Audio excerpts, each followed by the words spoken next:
on the caption. I've put a typical caption here. Here, that one over here. Class 4 pupils of Jaribuni Primary School. That's a caption, eh? Class 4 pupils of Jaribuni Primary School in Kauma, Kilifi County, and their teachers seated, that the teacher is seated, pause for a photograph. Look at the tense, yes, the tense, eh? Pause for a photograph, 10th February 2018. 30 pupils in the school are documenting foodways of the Kauma people. And the left to right we have so and so, so and so and so. You see, that's a typical way of writing a caption. The first sentence sort of gives you what the photograph wants to communicate, and then the second one, of course, it gives you the date and the place, and any other information like who is in the photo.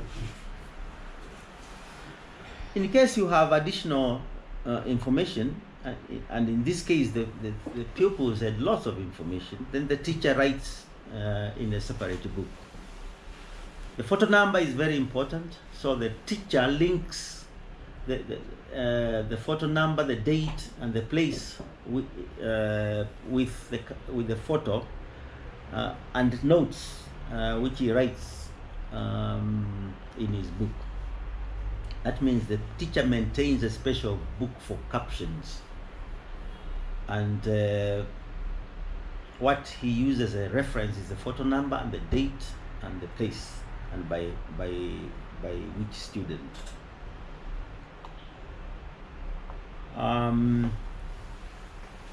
Those are the material the children need. Of course, just a simple notebook, a camera, and these others are optional. Of course, the camera normally has a video recorder.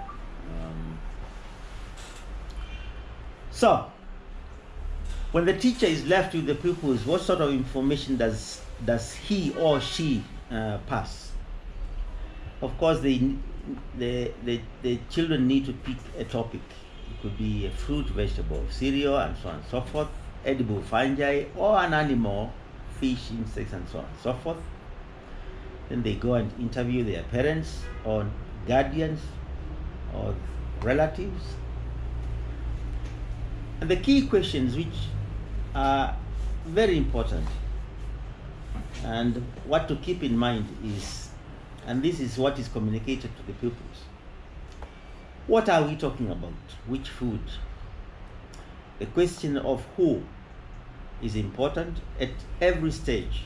So if you are talking about food preparation, it's good to say who does the food preparation. If you are talking about acquiring the food, who does the acquiring of the food? Why? So if the food is, for example, used by certain people, why? Or certain seasons, why? Certain occasions, why? When? Where? And how? So these are key questions which guide the pupils when they are collecting data. I've just given examples. What food? How is it sourced? By who? How is it processed or cooked? When? Where? With what? How is it served? Who eats certain parts and why? Just like among the Luya, the imondo. Who eats is really important. Women are not supposed to eat imondo. If they eat imondo, you believe they'll box you. They'll box you at some point. So those are some of the things we find. The why question is important because of the same reasons,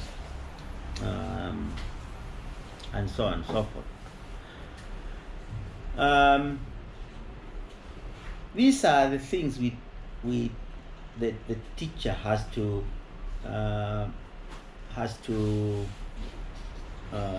ensure they are included in the document, in the documentation, in the story, in the essay. The local name of the product, especially if it's in Giriama, and if it's known in English or Kiswahili, then it's good to indicate. The description of the animal or the plant or the mushroom, and of course where it is found, the ecology. If there is any management involved, like growing, weeding, planting, or if it's a wild plant, you prune so that it gives better fruit. If there is any management, you indicate. The whole process of harvesting, how it is harvested, the tools used, when it is harvested, when it is in season, who does this? Is it children, women? It's important. When you bring it home, how do you prepare it? Does it have other uses? For example, medicine, perfume, and other things. These are important, especially when we are talking about the sustainability of the resource. It's good to understand which other uses that may interfere with the availability of that particular food.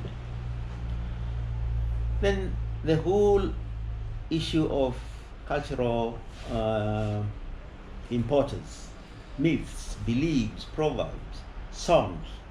If there are songs, you tape record. Taboos associated with the plant. Samuel knows very well that among the Kisii, for example, saga, when you get pregnant, women recommend that you have it in your farm, you eat it. It's good for breast milk, it's good for your health.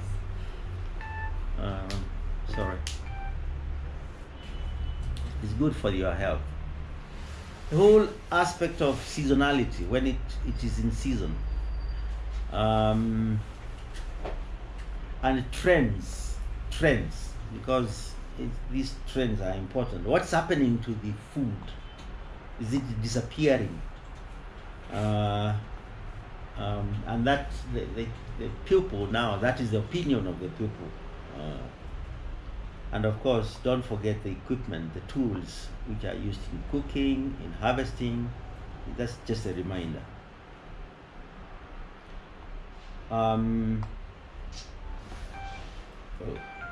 This is an old phone, so once the child has collected the data, then the writing starts. She writes the essay. If there is any illustrations to do, she does. She illustrates anything she feels like. Of course, the pupil has to put her name or his name, age, class, school, date, and the topic at hand, like Mutsunga. And the teacher checks those things. What does the teacher check? Of course, the grammar, and if there is any topic which the child might have skipped. Of course, the flow. And then after the teacher's comment, the pupil takes the book again and goes and rewrites the composition. Once, at an appropriate time, the child can ask now for the camera and take photos. And I've put a note here. When they are writing, although they might be writing in English, they use as local terminologies as much as possible. And I've just given an example here, like here. Just an example.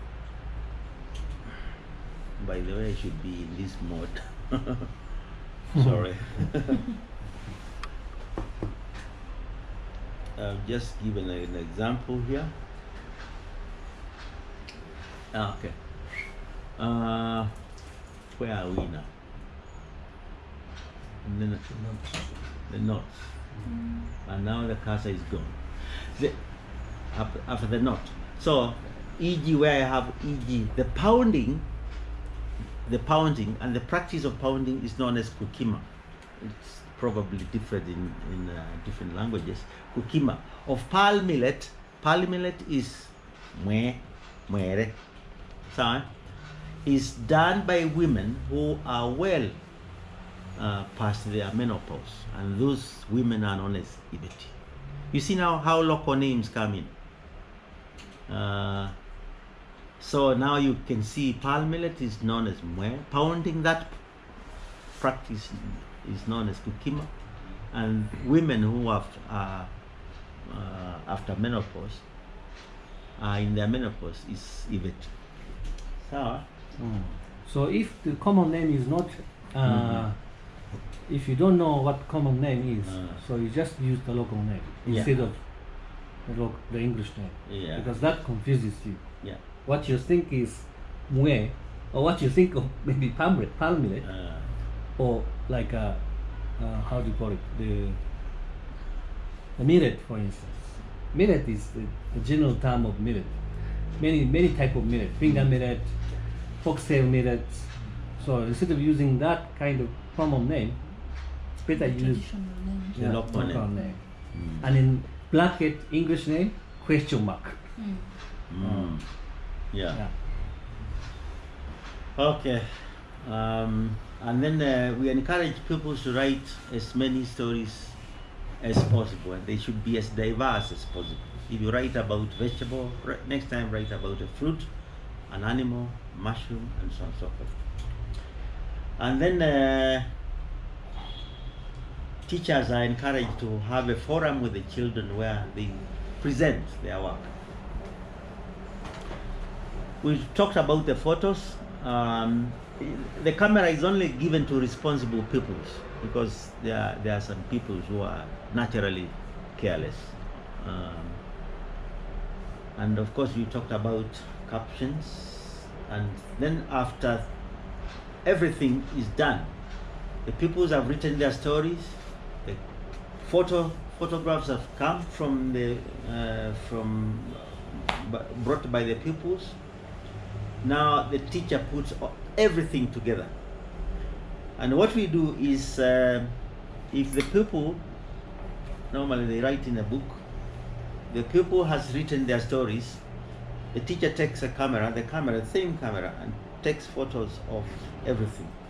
Sometimes the coordinator who does it, and then keep it until the coordinator comes and picks copies of the photos, the captions, and the stories which have been written by the pupils.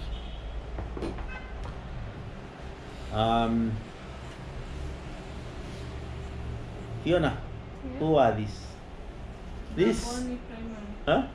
Mgamboni.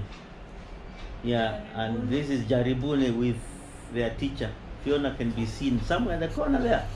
Jaribuni, we had like 30 or so pupils participating in this. In some cases, they go for outings because these are clubs. They may be cooking clubs, environmental clubs, agricultural clubs. And this is an example of, I think, is an environment club. Of course, within the context of Foodways, they go out and look for food. And you can see some of the foods they are collecting.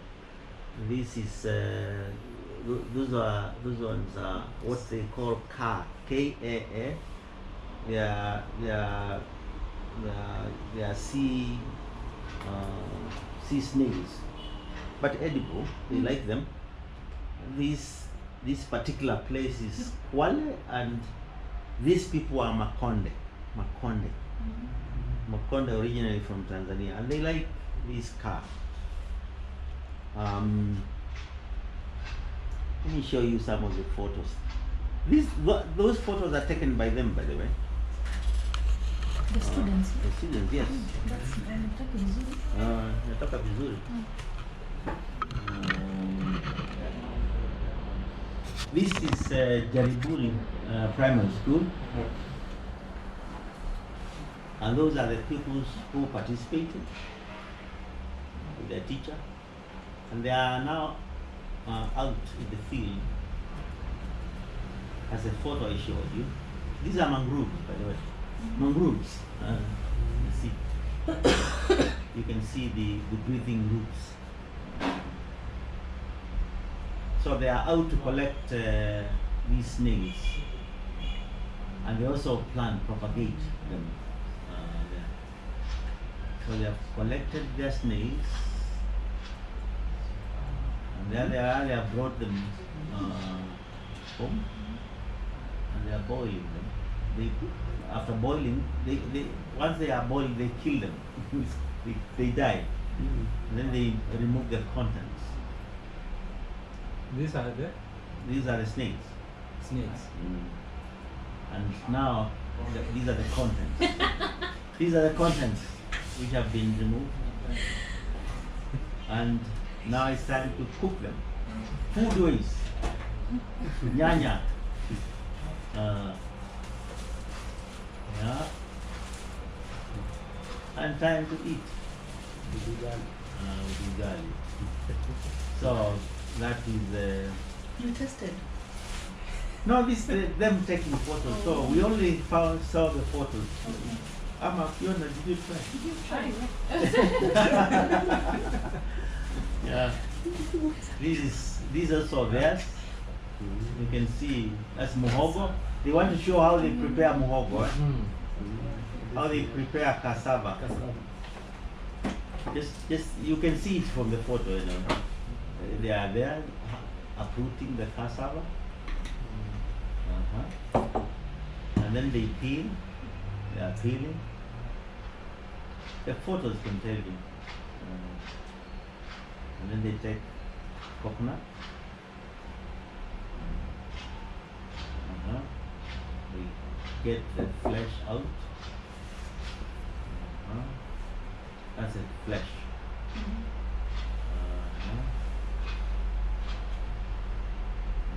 And then they squeeze the juice out of the coconut at some point. There you are. They are putting the flesh inside this woven basket and squeezing it to get the